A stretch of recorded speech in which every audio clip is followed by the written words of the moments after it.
Существует три кита бронхообструкции. Это отек, это гиперсекреция и бронхоспазм, который характерен для более старших детей. Если процесс хронический, то идет ремоделирование бронхов. Тем самым из-за сужения просвета бронхов возникает бронхообструктивный синдром, который клинически будет проявляться как экспираторная одышка, при этом будет участвовать дыхание, вспомогательная мускулатура. Это дистанционные хрипы, то есть это шумное свистящее дыхание с удлиненным выдохом. То есть можно даже не слушать при помощи стетоскопа, это уже на расстоянии слышно эти хрипы.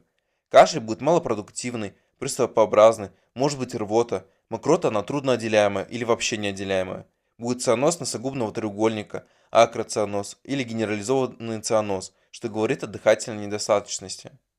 Перкуторно будет коробочный звук. При аускультации будет жесткое или ослабленное дыхание, сухие свистящие и жужжащие хрипы на выдохе.